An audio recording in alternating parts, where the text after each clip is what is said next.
página 272 do Novo Testamento.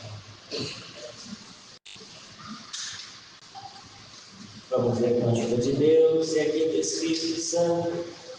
Digo, porém, andai em espírito e não cumprireis a concupiscência da carne. Porque a carne cobiça contra o espírito e o espírito contra a carne. E estes opõem-se um ao outro, para que não façais o que quereis.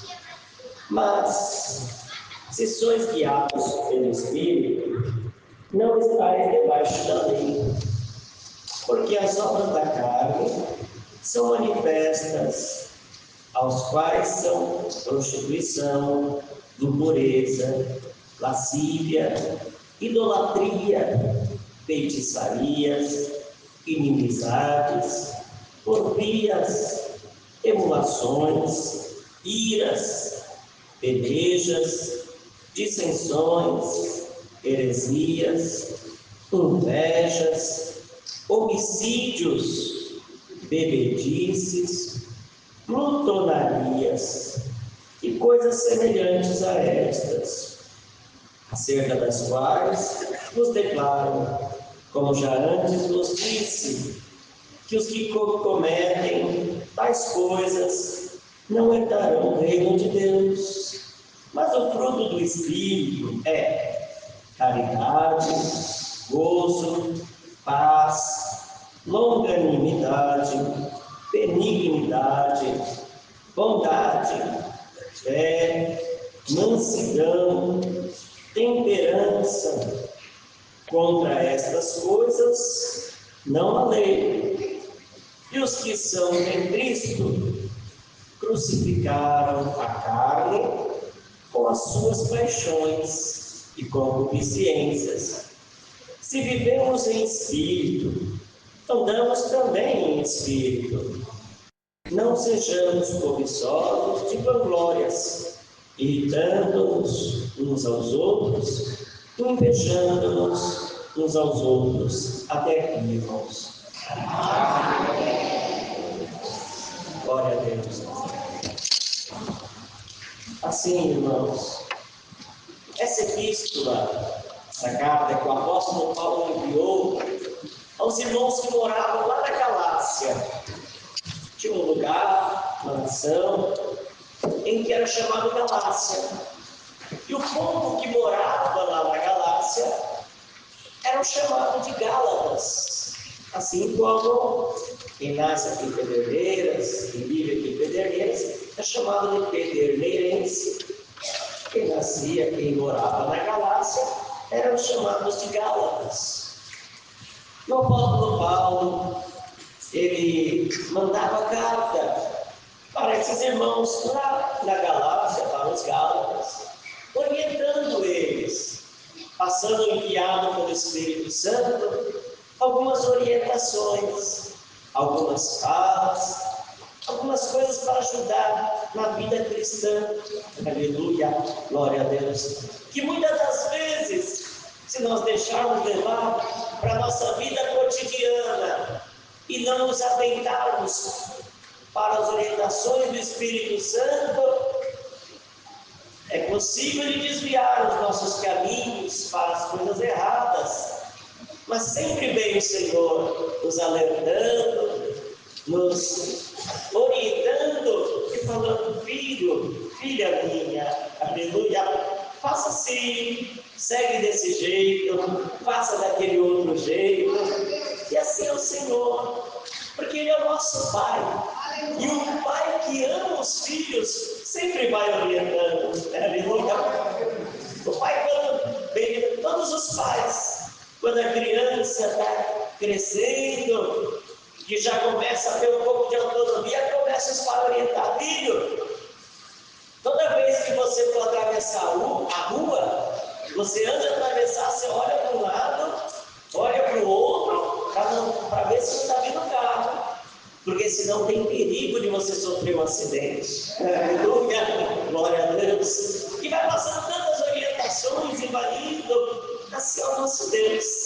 Ele nos orienta naquilo que a gente precisa para a nossa vida, para seguir uma vida cristã, uma vida reta, uma vida sincera diante do povo e diante da humanidade. Aleluia. E nessa parte aqui que o apóstolo Paulo começa a orientar, ele começa a orientar: andai em espírito, e não cumprireis a concupiscência da carne.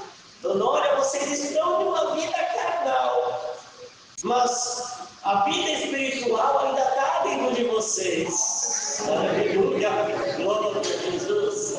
Tem uma outra carta que ele manda para o povo da Tessalônica, os Tessalonicenses, que ele fala assim: tomem cuidado, porque é importante que vocês estejam plenos, o corpo, a alma e o espírito diante de Deus. Aleluia, Santo Senhor. É muito importante isso, que nós temos essa consciência de que esse corpo, ele carrega a parte material, esse corpo material, mas a nossa alma e o nosso espírito está junto. Aleluia, Santo Senhor. Essas orientações ele mostra aqui que a carne vai puxar para as coisas da carne e o espírito vai puxar para as coisas do espírito. Aleluia. Eu preciso ter um equilíbrio, Santo Senhor. Glória a Deus. Porque até podemos fazer uma analogia lá no início da criação do mundo, quando Deus criou os primeiros habitantes da terra. Aleluia. Logo os primeiros filhos de Adão e Eva foram Caim e Abel. Aleluia, Santo Senhor. E Caim era dedicado só às coisas materiais, mas Abel não, ele era dedicado a agradar a Deus. Santo Senhor. Aleluia. E Caim, ele fazia as coisas de qualquer jeito quando era para Deus. Aleluia. Mas Abel não, ele procurava fazer o melhor. Santo Senhor. Quando tinha aquele momento de oferecer um holocausto para o Senhor, quando eu leio lá no início nessa passagem, eu imagino, aleluia, Caim cuidando lá, fala que Caim era agricultor, cuidava das plantações. Eu imagino Caim em um determinado momento ele olhando: chegou o dia de oferecer o holocausto para Deus, deixa eu pegar aqui alguma coisa e ir lá rápido para cumprir a minha obrigação. Aleluia, Santo Senhor. Era assim que Caim pensava. Chegava lá, oferecia o holocausto, Deus não aceitava. Aleluia. Deus conhece o intento do nosso coração. Deus sabe o jeito que a gente vem na igreja. Deus sabe o jeito que a gente se comporta dentro de casa. Aleluia. Deus sabe como a gente se comporta onde trabalha, onde estuda, pelo bairro onde mora. Santo Senhor. Aleluia, glória a Deus. Santo Senhor. Bendito seja Deus. Porque assim, irmãos, Deus conhece.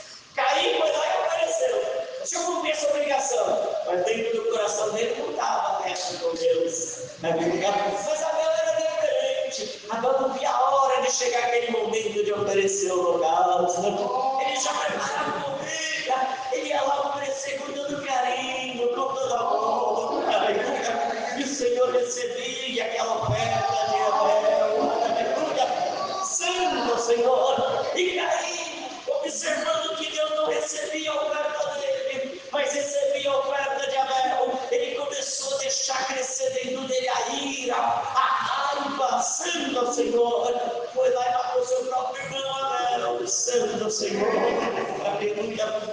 Mas veio Deus. Aleluia. Caim, cadê teu irmão?